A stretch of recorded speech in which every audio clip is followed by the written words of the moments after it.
اقبال نے کہا تھا کہ خرد نے کہہ بھی دیا لائلہ تو کیا حاصل، دل و نگاہ مسلمان نہیں دودھ بھی نہیں۔ واصف علی واصف فرماتے ہیں نگاہ کا عادل وہ ہے جسے دوسرے کی بیٹی میں اپنی بیٹی اور دوسرے کی بہن میں اپنی بہن نظر آ جائے، وہ نگاہ پر انصاف کرنے والا ہے۔ اسلام پاکیزگی سکھاتا ہے۔ غوث اعظم فرماتے ہیں سب سے بڑی پاکیزگی ہاتھ پیر کی پاکیزگی نہیں، نگاہ کی پاکیزگی ہے۔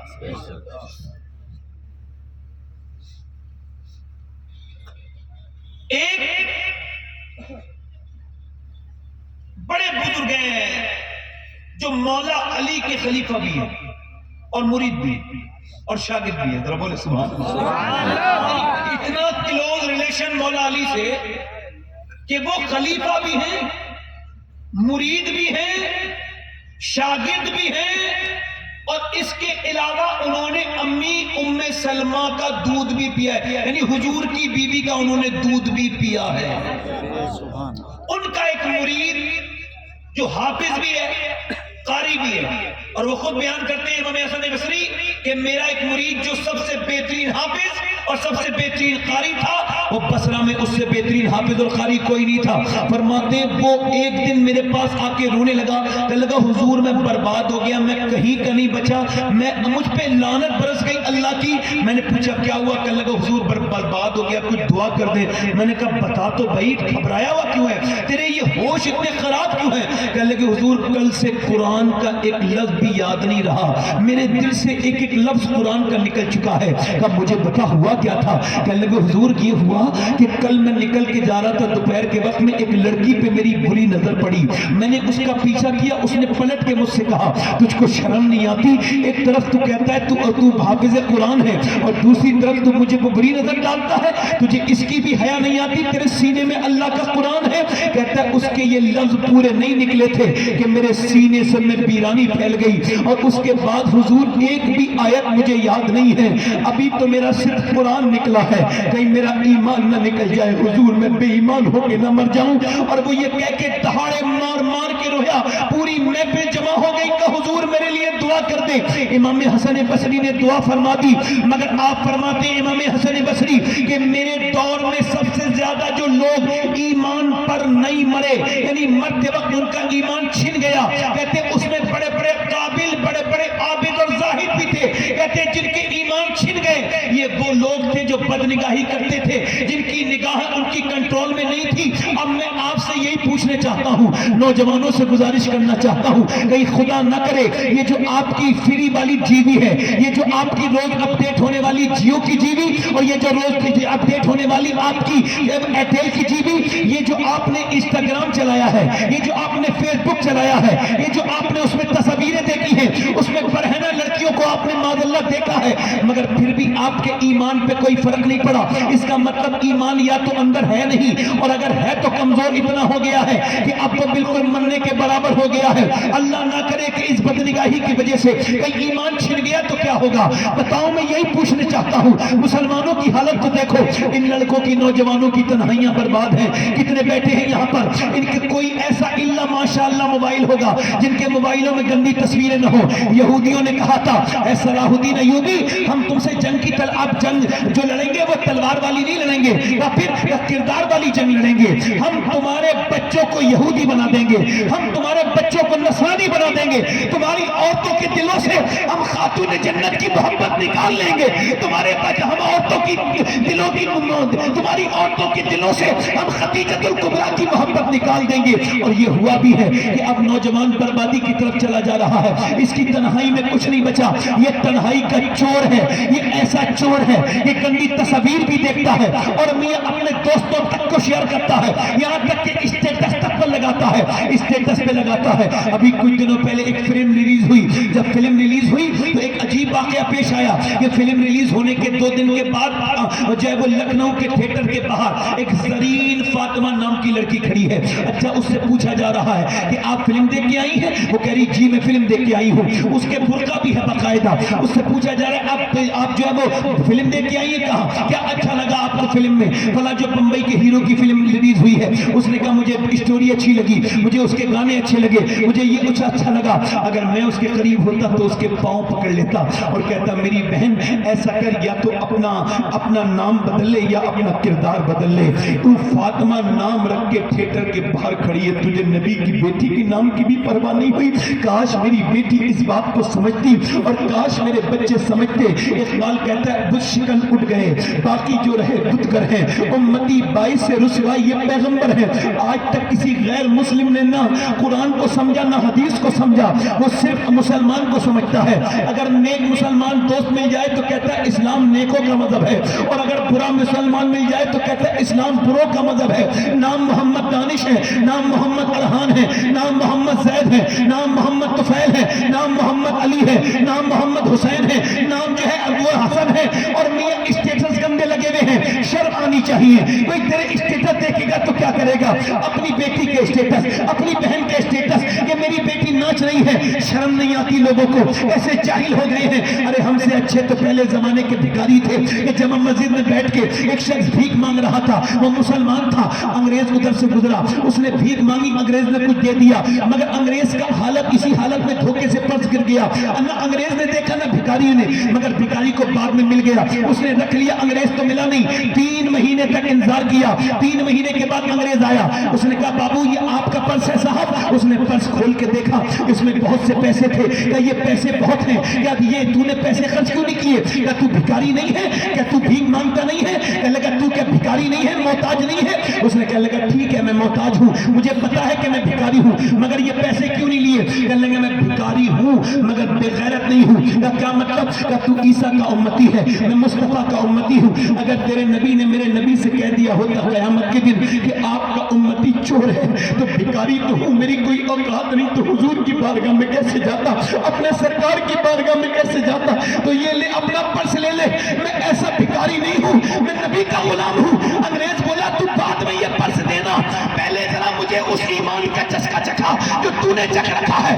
جب اس امت کے بھکاری کے ایمان کا یہ عالم ہے, ایمانداری کا یہ عالم ہے, تو پھر اس امت کے نبی کی ایمانداری کا عالم کیا ہوگا؟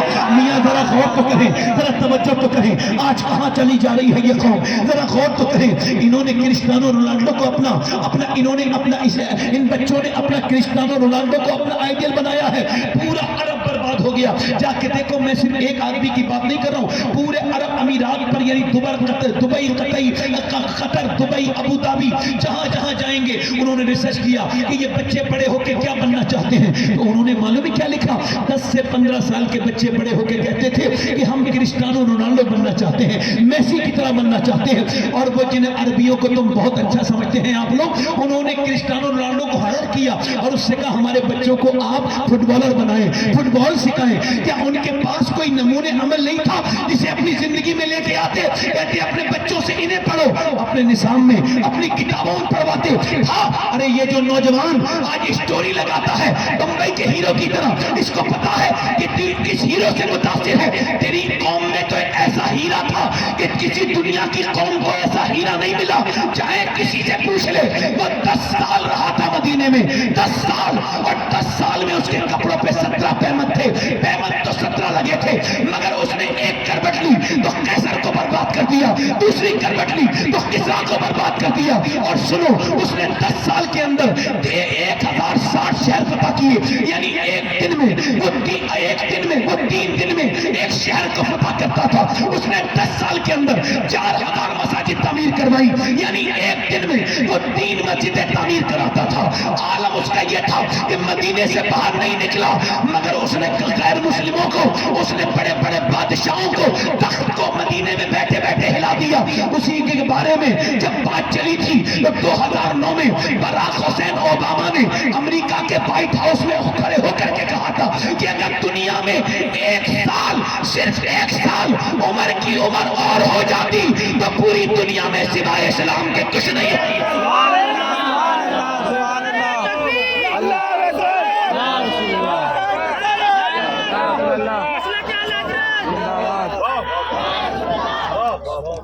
سبحان اللہ, تھوڑا ایگو کم کریں بھائی.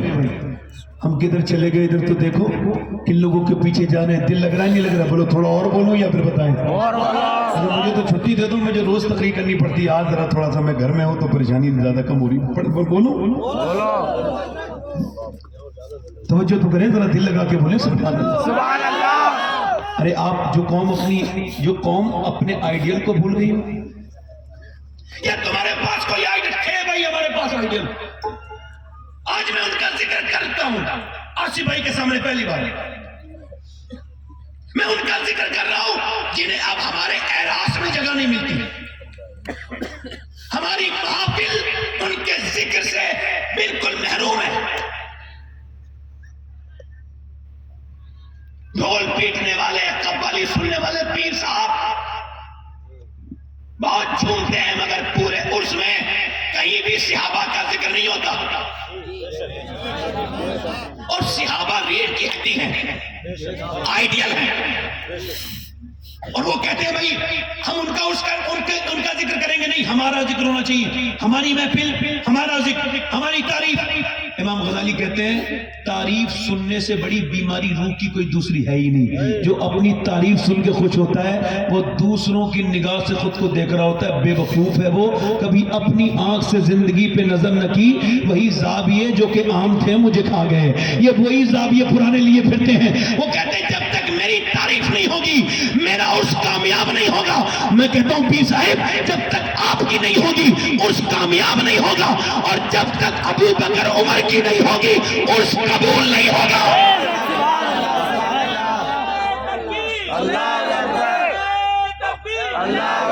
اور ہم جب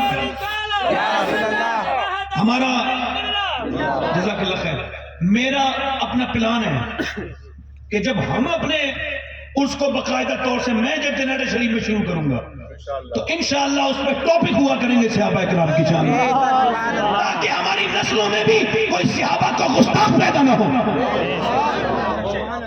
کیونکہ اللہ نے اپنے حبیب کو یار بھی چن چن کے دیے اور رشتہ دار بھی چن چن کے دیے. نہ نبی کے یاروں کا جواب ہے نہ رشتہ داروں کا جواب. تھوڑی سی فورس سے کرنی پڑے گی, رات زیادہ ہو گئی ہے, زور سے کرنی پڑے گی تقریر. زور سے بولیں سبحان اللہ, دل لگا کے بولیں. میں کچھ ایسے شہروں میں بھی جاتا ہوں جہاں بالکل آرام سے بولتا ہوں, مگر چونکہ آپ لوگوں کی ذوق کی ایسی ہے, وہ یہ کہتے ہیں کہ ہندوستان میں جب تک وہ زور سے آدمی بات نہیں کرتا وہ مقرر ماننے کے لیے تیار ہے. ہماری اپنی تاریخ, مگر یہ تاریخ میں بیان کر رہا ہوں اور اسی تاریخ میں میری تقریر ختم ہی ہو جائے گی. میں اس تاریخ کو لانا چاہتا ہوں کہ ادھر یہ 313 لوگ ہیں بے سر و سامان, کچھ نہیں ان کے پاس, گھر تک نہیں ہے. یہ آئے ہیں, انہیں دوسرے گھر دے دیے گئے, کپڑے ان کے پھٹے ہوئے ہیں, پیٹ ان کے پیچھے لگے ہوئے, اور ایک طرف سے چلے ہیں 1000 لوگ اوور کانفیڈنس میں. ابو جہل کہتا ہے رسی میں باندھوں گا نبی کو. مکے کی عورتوں نے زیور اتار کے دیے ہیں, لے ابو جہل لے جا, آمنہ کے لال کے دین کو ختم کر دے, لے ہمارا مال لے جا اور آمنہ کے لال کے دین کو ختم کر. مکے کی عورتیں مال دے رہی تھی اتار کے, مدینے کی عورتیں عرض کرتی یا رسول اللہ مال تو نہیں ہے مگر 18 سال کا لال موجود ہے, اسے لے جائیے اور دین بچا لیجئے. 18 سال کا. آج تک کی تاریخ میں بڑے بڑے اکابر علماء نے لکھا ہے کہ کسی عورت نے مدینے کی یہ نہیں کہا میرے بیٹے واپس آنا. وہ یہی کہتی تھی بیٹے جب تو پیدا ہوا تھا تبھی میں نے کہا تھا اے اللہ زندگی دے دے تیرے نبی کے نام پہ قربان. بولو ذرا یار بولو, زندگی دے دے تیرے نبی کے نام پہ قربان کر دوں گی. بس ایک ہی بات کہتے تھے وہ علماء نے لکھا ہے, بس وہ ایک بات کہتی تھی عورتیں, ساری عورتیں کہتی تھی بس ایک بات کا خیال رکھنا, ہم تمہارا انتظام نہیں کریں گے, تم جوان ہو کے ہمیں سیرا سجانا ہے, شادی کرنی, کچھ نہیں. بس ایک بات کا خیال رکھنا, جب برچی چلے, جب بھالے چلے اور جب تلواریں چلیں تو یاد رکھنا جتنے بھی زخم آئے سینے پہ آنے چاہیے, پیٹھ پر زخم نہیں آئے, تاکہ لوگ دیکھیں تو سمجھ جائے کہ مدینے کی عورتیں بزدل پیدا نہیں کرتی, شیر دل پیدا کرتی ہیں.